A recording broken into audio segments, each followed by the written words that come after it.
राधा राधा राधा राधा राधा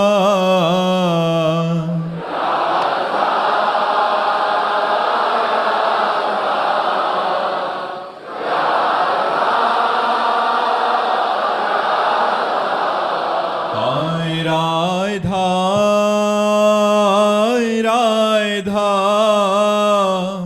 राधा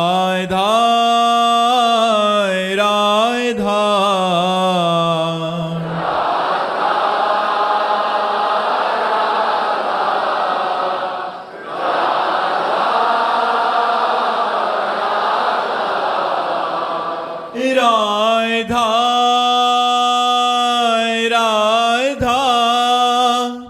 राधा राधा राधा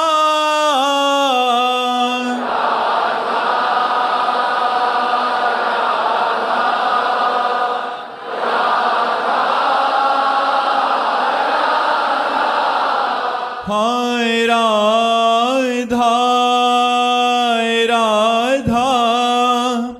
राधा राधा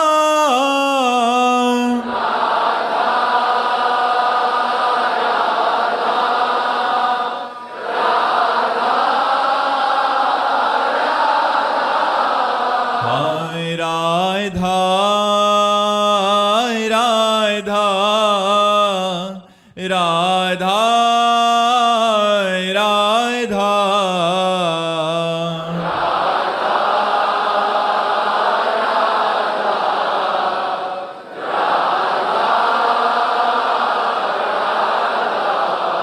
हाय राधा राधा राधा राधा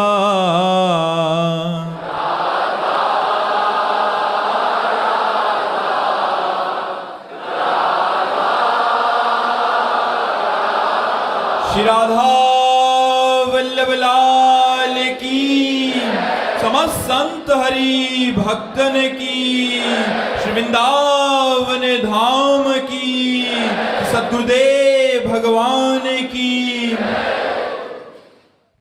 अदिति सिंह जी फतेहपुर से। राधे राधे महाराज जी। महाराज जी, इस दुनिया में अत्यंत संवेदनशील और भावुक व्यक्ति कैसे निर्मोही बने और कैसे हम दूसरों से अपनी अपेक्षाओं को पूरा न होने पर अपने दिल और मन को दुखी होने से बचाएं? अध्यात्म अध्यात्म अध्यात्म ही है द्वेष्टा सर्वभूतानाम मैत्रः करुण एव च निर्ममो निरहंकारा सम दुखा सुखा क्षमी। जब तक भगवान का नाम जप निरंतर नहीं करोगे, संतों का सत्संग नहीं करोगे, संयम नियम से नहीं रहोगे, तब तक अध्यात्म को नहीं धारण कर पाओगे।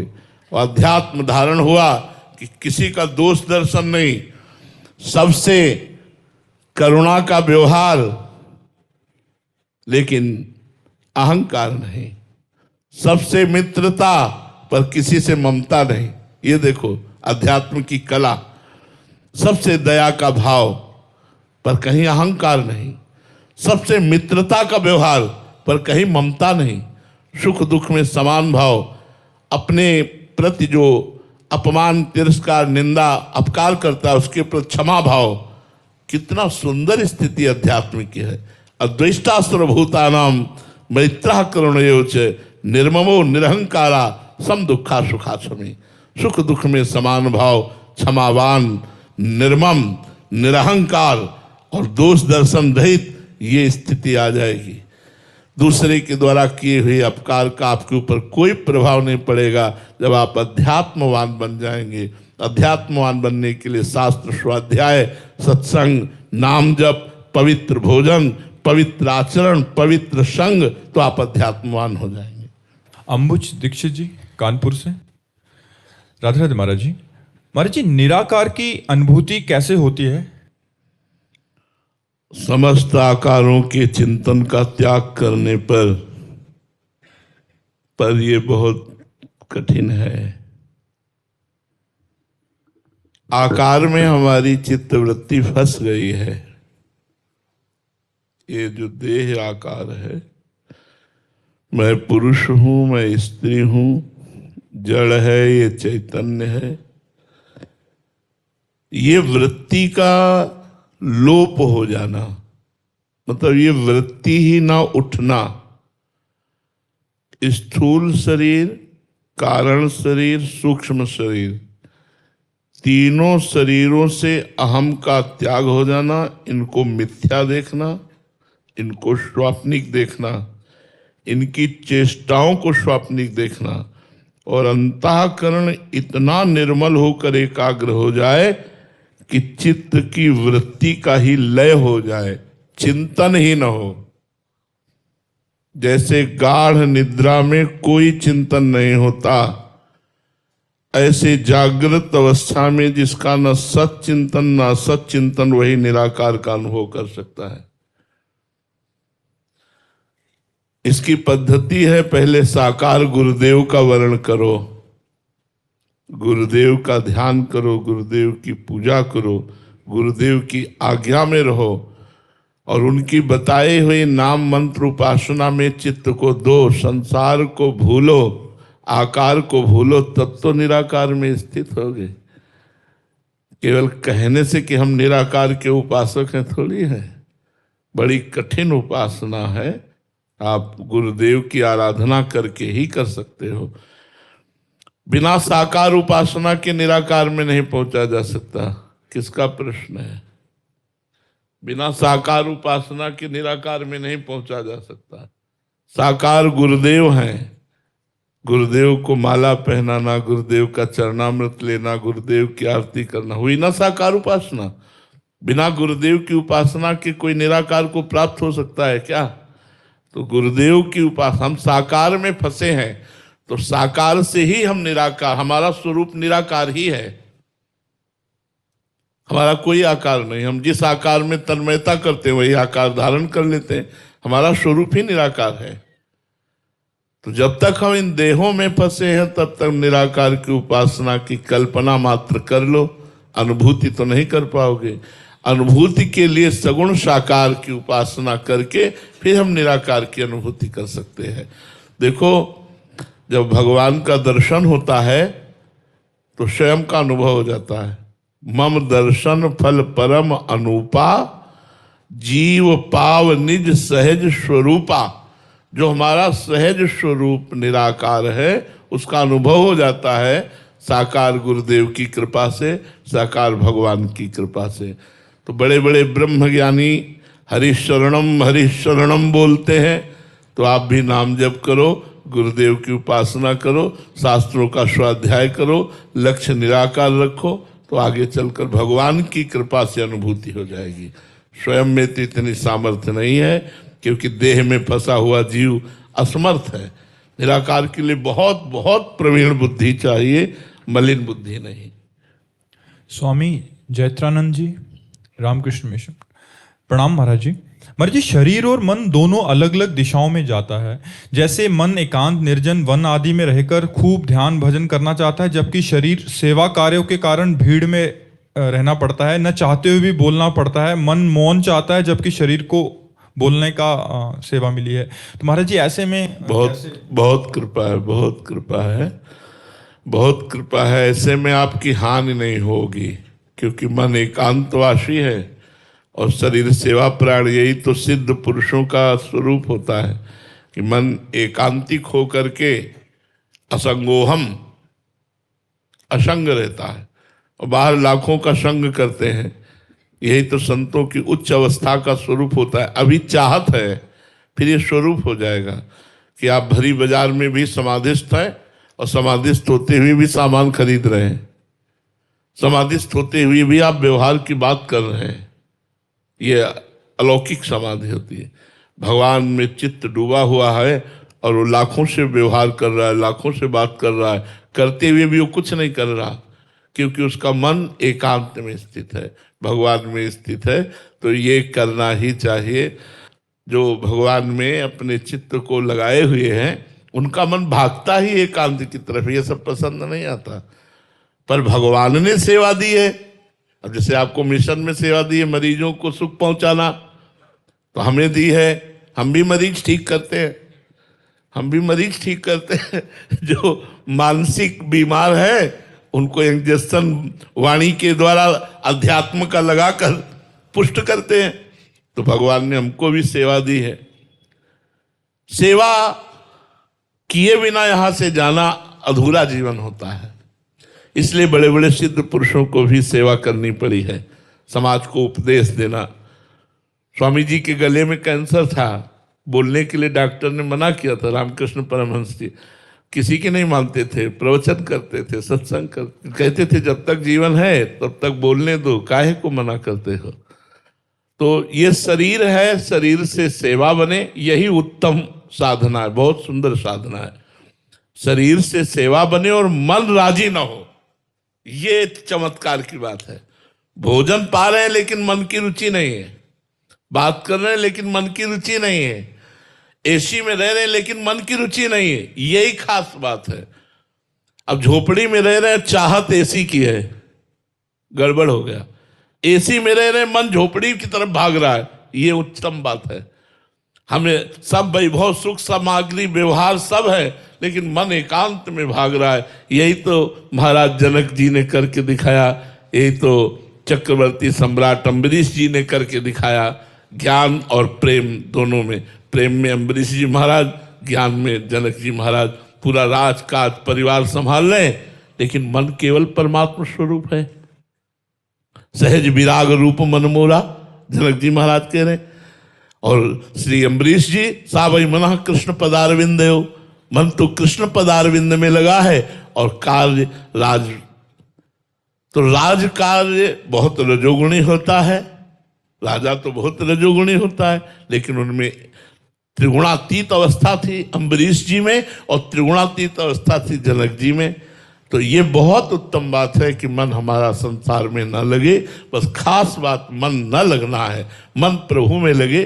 चलने दो, ऐसे ही चलने दो, बहुत अच्छा है, बहुत अच्छा है।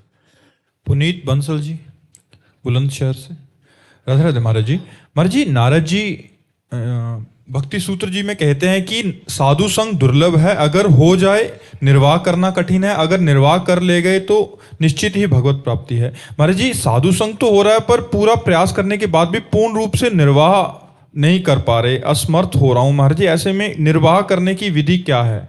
निर्वाह का प्रश्न जो आपने किया, तो आपने निर्वाह क्या कर रहे हो, क्या समझते हो कि निर्वाह किया जा सकता है? जो आपके वचन है महाराज जी, उसको पूर्ण रूप से जीवन में उतारने का। हाँ, इसको भी शरणागति के ऊपर ही छोड़ दो कि आप जब चाहोगे तो पूर्ण करवा लोगे। मेरा तो प्रयास मात्र है, बल तो आपका है। तो ये भी साधना बन जाएगी कि मैं तो प्रयास करके पूर्ण करना चाहता हूँ, लेकिन प्रभु मेरे में वो बल ही नहीं है, मैं आपकी आज्ञा का पालन कर सकूं। इसलिए नाथ आप ही मुझे बल दीजिए और आप ही हमसे क्रिया करा लीजिए। प्रभु मैं आपकी शरण में हूँ। तो ये दोनों बातें हो जाएगी। यहाँ जो अगम्यों का लिखा है, एक तो बात आज्ञा पालन का है, और दूसरी बात है कि उनकी ऐसी लीलाएं होती कि उनमें दोष दर्शन होने की संभावना होती। जो महापुरुष होते हैं वो स्वच्छंद होते हैं, वो माया मुक्त होते हैं।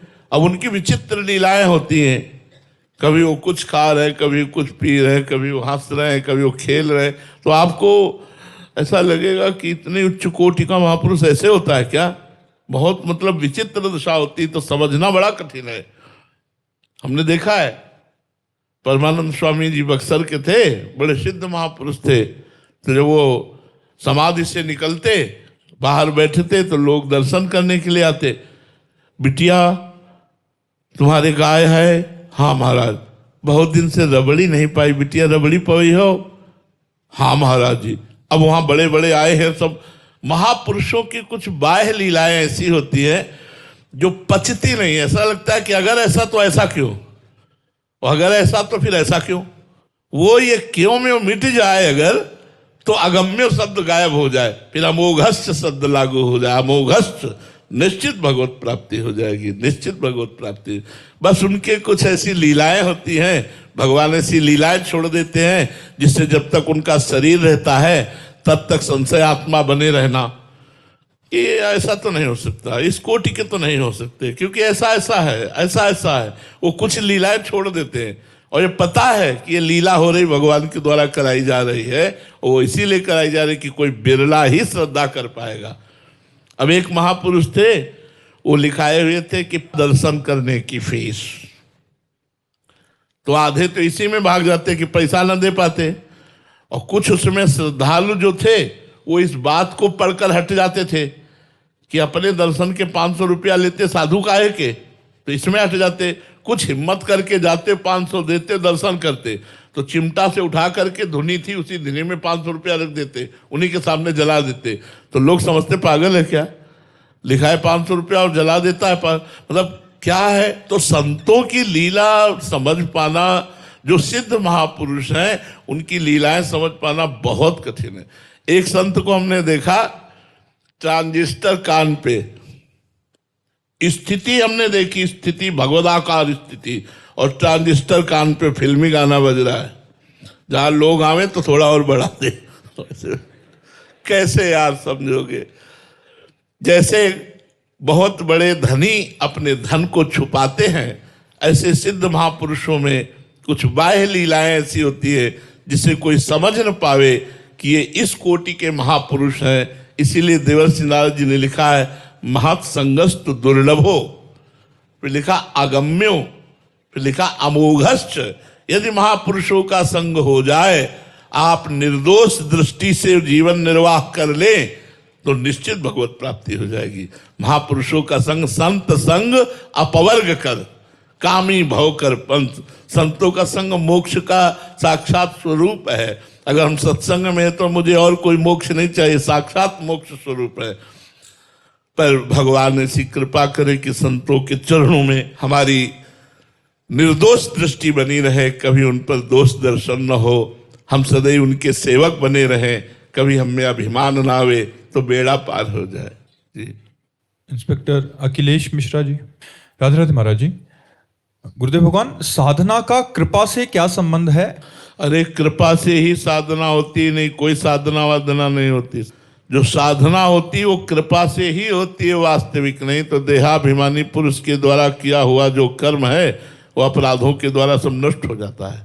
जो किया हुआ शुभ कर्म है वो अपराधों के द्वारा सब नष्ट हो जाता है। सही माने में साधना करना, करके बचाना, बचा के पचाना, पचा के सिद्ध होना, इस सब में कृपा ही है, भगवान की कृपा।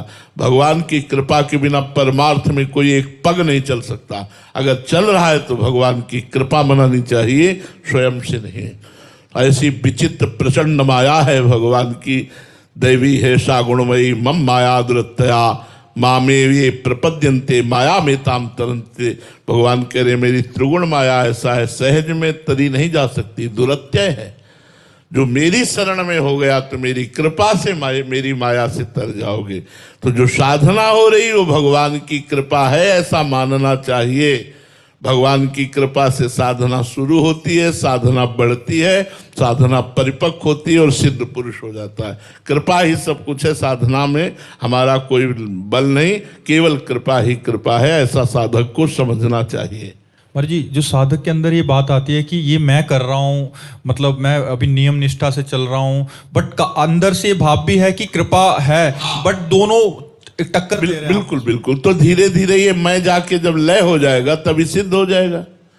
जब ये मैं का पक्ष लय हो जाएगा और केवल कृपा रह जाएगी तो ये परिपक्व साधक हो गया। जब तक मैं चलता है तब तक साधना चलती है मैं मिटाने की, और मैं मिट गया, मैं समर्पित हो गया, फिर क्या यंत्रवत भगवान के द्वारा उसकी चेष्टाएं होती रहती हैं। और दूसरों को भी फिर महाराज जी देखने आंकलन करने लगते, मैं तो 50,000 नाम जब करता हूँ, ये तो अब पतन हो जाएगा, अब पतन हो जाएगा, अब साधक गिरेगा। अपने को देखना बात अलग, लेकिन जहां दूसरों से होड़ लगा ली, दूसरों के गुण देखने लगा, अब उसका निश्चित पतन हो जाएगा, वो गिरेगा, परमार्थ से भ्रष्ट होगा। पक्का लिख ले, कागज में लिख ले, निश्चित गिरेगा। पर दोष दर्शन पर गुण दर्शन नहीं, तात सुनो मायाकृत गुण और दोष अनेक। गुण यह उभय न देखी, देखी सो अविवेक। यह अज्ञान है, दूसरों की तरफ दृष्टि नहीं डालने की। 50,000 जप रहा, मैं 1 लाख जप रहा हूं, वो ऐसे जप रहा, मैं ऐसे नहीं, उसमें भगवान देखने हैं। मेरे भगवान इस रूप में है, ये देखना है और अपने को देखना है साधक रूप में। मैं सेवक, सचराचर रूप स्वामी भगवंत, पूरा जगत मेरा इष्ट स्वरूप है और मैं सेवक हूँ, ऐसा मानकर जो भजन करता है उसका भजन सिद्ध हो जाता है। नहीं तो भजन फिर विघ्न से बाधित होकर के अंतरहित हो जाता है, फिर क्षीण हो जाता है। राजेंद्र सिंह जी, गुरुदेव भगवान, शरणागत साधक की कौन सी अवस्था में देहाभिमान, कंचन, कामना और कीर्ति शून्य हो जाती है? जिस समय वो गुरु स्वरूप हो जाता है, इष्ट स्वरूप हो जाता है। सोई जाने ही जेह देहु जनाई और जानत तुम्हें हो जाई। जब भगवान उसको अपने स्वरूप का बोध करा देते हैं तो वो भगवत स्वरूप हो जाता है, ब्रह्मविद ब्रह्मैव भवति। और जब वो आत्मस्वरूप का उसे ज्ञान हो जाता है तो नहीं स्वात्मा रामम विषय मृग तृष्णाम भ्रमयति। आत्मा राम पुरुष माया के द्वारा रचित विषय मृग तृष्णा में कभी भ्रमित नहीं होता। कंचन, कामिनी, कीर्ति, ये सब अहम में टिके रहते हैं। और जब अहंकार ही भगवान की शरण में लय हो गया या ब्रह्म बोध के द्वारा क्षीण हो गया, नष्ट हो गया देहाभिमान, अब वो शुद्ध ब्रह्म स्वरूप में स्थित है। अब उसे कंचन, कामिनी, कीर्ति या किसी भी तरह का देहाभिमान जनित शोक, हर्ष, दुख, लाभ, हानि, मान, अपमान, ये द्वंद्व व्यापते ही नहीं। वो द्वंद्वातीत अवस्था को प्राप्त महापुरुष स्वयं भगवत स्वरूप हो जाता है। तो इतना भजन हो कि भगवान आकर के स्वरूप का बोध करा दे। सोई जाने जिह देहु जनाई या गुरुदेव भगवान करा दे, दोनों बातें एक ही है। जब आत्मस्वरूप का बोध हो जाता है, ज्ञान होना अलग बात है, जब आत्मस्वरूप का बोध हो जाता है तब वो मायातीत, कालातीत, त्रिगुणातीत, द्वंद्वातीत हो जाता है। उस पर कोई प्रभाव जगत का नहीं पड़ता। कनिका जी बेंगलोर से, राधे राधे महाराज जी। महाराज जी, हम बेंगलोर में रहते हैं, वहाँ दूर दूर तक संत दर्शन, संत सेवा हमारे लिए उपलब्ध नहीं है। ऐसे में महाराज जी हमको संत सेवा दर्शन का सौभाग्य कैसे मिलेगा? कलयुग में मोबाइल भगवान चल गए हैं। आप जहां भी हो, अमेरिका में हो, हॉलैंड में हो, इंग्लैंड में हो, आप रोज का रोज सत्संग सुन सकते हैं। आप बहुत संत दर्शन कर सकते हैं, संतों के समागम कर सकते हैं, क्योंकि प्रायः संत भगवान कृपा करके अपलोड करते हैं। तो जगत मंगल के लिए उनकी वाणी, और ये मोबाइल ऐसी चीज है कि देश विदेश सर्वत्र है और सबके पास है। तो आज तो ये शिकायत हो ही नहीं सकती कि हमें संत समागम कैसे मिले। महाराज जी, जैसे भगवान रूप बदलते रहते हैं तो मोबाइल भगवान भी कुछ देर में दृश्य परिवर्तित कर देता है। तो हमको वो दृश्य नहीं देखने, हमको हमको अपना मार्ग देखना है। देखो, मोबाइल भगवान संसार का स्वरूप है। जैसे संसार में साधु महात्मा भी है और दुष्टात्मा भी है, अच्छे आचरण वाले हैं, बुरे आचरण वाले हैं। ऐसे मोबाइल में अच्छे दृश्य भी हैं, बुरे दृश्य भी है, अच्छी बात भी है, बुरी बात भी है, लाभ भी है, हानि है। तो हानि वाले क्षेत्र को छोड़ दो, लाभ वाले क्षेत्र को पकड़ो, अच्छी बातों को पकड़ो। संतों को सर्च करो तो संत आएंगे, असंतों को सर्च करोगे तो असंत आएंगे। वो तो सर्वज्ञ है मोबाइल, जो चाहो वो आप उससे जानकारी ले सकते हो। तो हमें लगता है आजकल सबसे ज्यादा कृपा कलयुग की हुई मोबाइल की। नहीं, हम लोगों की वाणी कहाँ पहुंच पाती? तो बस 20-22 लोग, वो भी तभी आए जब मोबाइल से सुना। तो वैसे कौन आता? वही अपने 2-4 साधु महात्मा बैठकर चर्चा कर लो। आज मोबाइल की कृपा से करोड़ों लोग सुन रहे हैं, करोड़ों लोग भक्ति मार्ग में चल रहे हैं, करोड़ों लोग साधु संग कर रहे हैं। कुछ ऐसे हैं जो सुधर करके वर्षों बाद आए हैं, सत्संग वर्षों सुनते रहे, सुधार हो गया, व्यसन छोड़ दिए, गंदी आदतें छोड़ दी और फिर आकर के वो दर्शन कर रहे हैं। कुछ ऐसे हैं जो आकर के दर्शन करके सुनना शुरू किया और उनका सुधार हो रहा है। तो मोबाइल से बड़ा लाभ है। मोबाइल से किसी भी संत के दर्शन कर सकते हो, किसी भी संत के प्रवचन सुन सकते हो। तो आज तो हम कह नहीं सकते कि हम दूर हैं सत्संग से। निकालो और सर्च करो और कान में लगा लो और सुनने लगो, को भावना करो तो आप वृंदावन में बैठे सत्संग सुन रहे हो। आज तो बहुत सुविधा है मोबाइल के द्वारा। किशोर तालपा जी जयपुर से।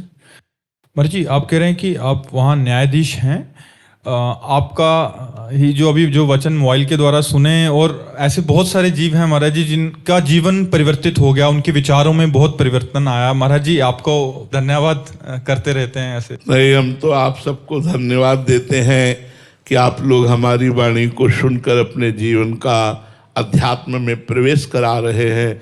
तो हमारा जीना सार्थक है, हमारा बोलना सार्थक है। यदि आप लोग स्वीकार ही ना करें तो बेकार ही तो हो गई हमारी वाणी। तो धन्यवाद तो आपको है जो हमारी वाणी को सार्थक करते हो और अपने जीवन को सार्थक करते हो। भगवान की प्रेरणा से हमारा उद्देश्य भी यही है कि हमारा संपूर्ण समाज अधर्म का त्याग करके, व्यसनों का त्याग करके, गंदी आदतों का त्याग करके धर्म से चले, क्योंकि धर्म से चलने वाला ही शांति, सुख और परमात्मा को प्राप्त होता है। हमारी वाणी सार्थक हो, ये गुरुदेव भगवान की कृपा प्रसाद से दिखाई भी दे रहा है कि कुछ लोगों का जीवन परिवर्तित हो रहा है। अगर एक का भी जीवन परिवर्तित हो गया तो हम मानते हैं हमारा प्रवचन सार्थक हो गया, हम मानते हैं हमारा जीना सार्थक हो गया। कष्ट में होते हुए भी बोल रहे हैं हम।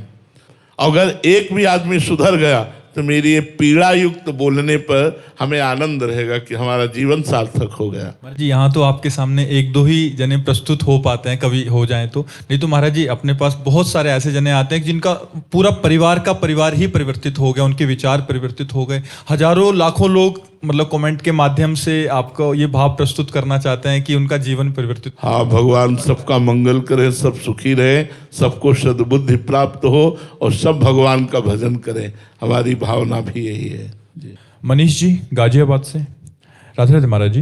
महाराज जी जैसे कि आपने एक सत्संग में बताया था कि अगर इस भवसागर माया रूपी समुद्र से कोई बाहर निकल सकता है तो केवल गुरु का कृपा पात्र ही होगा, वरना किसी की सामर्थ्य ही नहीं कि इस भवसागर से पार निकल सके। तो महाराज जी गुरुदेव का अभिन्न अंग कैसे बने, हम जैसे साधक कृपा करके। नाम और गुरुदेव एक है। नाम सुकृत जन अपनी जीवन अतिहित मान देत वरदान। नाम सुकृत धन अपनी जीवन, गुरुदेव ने अपना जीवन तुम्हें दे दिया। जो नाम दिया, जो मंत्र दिया, वो गुरुदेव ने अपना जीवन दे दिया। यदि आप गुरुदेव प्रदत्त नाम और मंत्र का निरंतर जप करने का अभ्यास करते हैं और गुरु ने जो निषेध किया है वो गंदी बातें नहीं करते हैं, तो आप चाहे लाख कोस दूर हो, हर समय आप गुरु संग में हो और गुरु के नजदीक रहते हो और गुरु आज्ञा का पालन नहीं करते हो तो आप गुरु के संग में नहीं हो, गुरु के नजदीक नहीं हो। गुरु के नजदीक वही है जो गुरु आज्ञा का पालन करता है। गुरु का स्वरूप है मंत्र और नाम। जो नाम और मंत्र गुरुदेव ने दिया, जितना अधिक आप नाम मंत्र जपेंगे उतने आप गुरु के सानिध्य में रहेंगे, और जितना गुरु के सानिध्य में रहेंगे उतना माया मुक्त रहेंगे। प्रिंस तिवारी जी, राधे राधे महाराज जी। महाराज जी भागवत में भक्ति को परम साध्य बताया गया है, लेकिन जब साधक भक्ति भी मैं कर रहा हूं इस अहंकार से करता है तो वो शुद्ध भक्ति कैसे बने, और उस इसी से हो जाएगी, इसी से हो जाएगी। क्योंकि भागवत में ही लिखा हुआ है, एकादशी स्कंद में भागवत धर्म में पढ़ना, नवयोगेश्वरों ने उत्तर दिया है। महाराज निमि ने प्रश्न किया है, जन साधारण लोगों को भी भगवत प्राप्ति कैसे हो महाराज? तो उन्होंने बताया कि अनेक जन्मों की आदतोंवश, स्वभाववश, संस्कारवश, संगवश, अहंकारवश, इंद्रियों की चेष्टाओं के वशीभूत या मन की चेष्टाओं के वशीभूत होकर जो जो कर्म हो वो सब परम पुरुष भगवान नारायण को समर्पित कर दो, इसी से भगवत प्राप्ति हो जाएगी।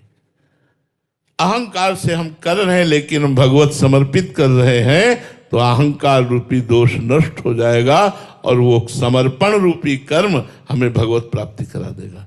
तो हमको हर कर्म, हर घंटा, हर मिनट का कृष्णार्पणम वस्तु करना चाहिए, भगवद अर्पणम वस्तु करना चाहिए। बड़ा लाभ मिलेगा, इससे बहुत लाभ मिलेगा। जो भजन है वो तो है ही, जो हम और भी कर्म कर रहे हैं वो सब कर्म भगवान को समर्पित करें तो उससे हमारा मंगल हो जाएगा।